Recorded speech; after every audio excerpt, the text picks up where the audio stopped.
Hello and welcome back to Crown Realty Utah, where we do a basic general update of the market, real estate market here in Utah. Let's dive right into it. We currently have 13,531 homes available on the market right now. It hasn't changed too much over the last few days.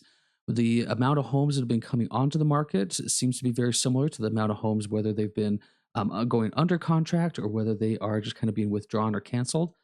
So let's look at the other stats. This number here is how many homes have come onto the market in the last 2 days. I missed yesterday's as far as the update. So we last 2 days we had 332. During the summer and spring, I usually see that number just within one day. And so this is just yesterday, 205. How many homes came on the market just yesterday? So we had a little bit less on Monday, but Tuesday, yesterday, we had about 205 up until this morning, which were about 9 o'clock in the morning on Wednesday, the October the 8th. And then this 173 is how many homes went under contract. I think I did 1 day, 2 days. So over the last 2 days, how many homes went under contract? Now that's not, let's actually look also at backup because how many homes went under contract or in the backup status? So you can see that number there. We do have a significant number of homes going into the backup status. So they are going under contract, but they are still looking for another offer to be able to come through. So that's just kind of still showing that it's still a buyer's market. A lot of the sellers are getting an offer, but it's probably lower than what they would hope for in the beginning. And so a lot of the buyers are coming in a little bit lower as far as the offers that they are making. So if you are just a buyer right now, it's a great time still to be able to come in. Interest rates have been staying steady around the six. Well, let's jump to that one right now. About 6.38. Now that's average. More than likely, we'll be able to get you seller closing costs, a seller paid closing cost, where the seller can be able to help buy down your rate for you to be able to get a better rate than that. Remember, these are just average interest rates.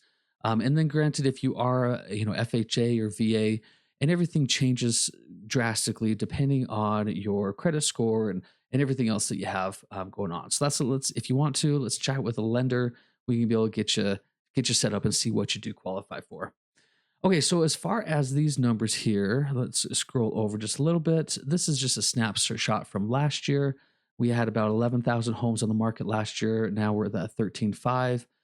As far as how many homes are in backup status, which I just kind of talked about that backup, we're at 907, which is a little bit more. So we have a little bit less currently under contract, but with because of that number, more of them are in backup status. And so that market these days, these buyers are coming in a little bit lower. The sellers are still open to be able to showing their home while they're under contract to see if they can get a backup offer. That backup offer won't be in place until the current offer. If they did cancel, then that backup offer could be right there, ready to go. So it doesn't kick out the first offer that's in there. It just has somebody in backup status, ready to go in case the um, original buyer does step away. Okay, so I wanted to show you this one as well, and I show you this one a lot. This is the amount of homes that have sold so far. Right now, on the 8th, we are at 588. And I show you guys the median house, the price sold. I wanted to show you what the difference is when we look at the average. So when we're looking at the median is just finding that middle point because there are a lot of outliers that may happen. There are some 14, $15 million homes that it could have sold 1 month compared to another. And so some of those outliers might change depending on what happened that month.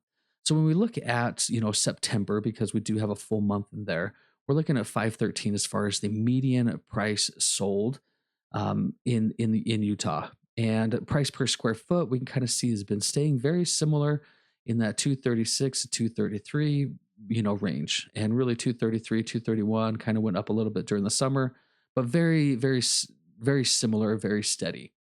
Then we look at the average. If we go to the average, same thing. It's exactly the same numbers that we have, but it changes drastically as far as the amount price sold. And this one doesn't change too much, but when you look at like the price per square foot, like that one changes drastically. And it probably just really depends on, there could have been a $15 million property sell that had, 20 acres on it or something like that, where the price per square foot is ginormous and it changes that a lot more drastically when we look at the averages. So that's why I just wanted to give a little heads up on why I look at the median price sold versus the average. And obviously, the average sell price does jump up. You know, you're more in that 600s, 650 to 680. But honestly, that is kind of really dependent on what's happening with the market. Like even this number right here, you see averages, you know, are 95%, 96, 97. As far as the average sell price to what the original listing price was.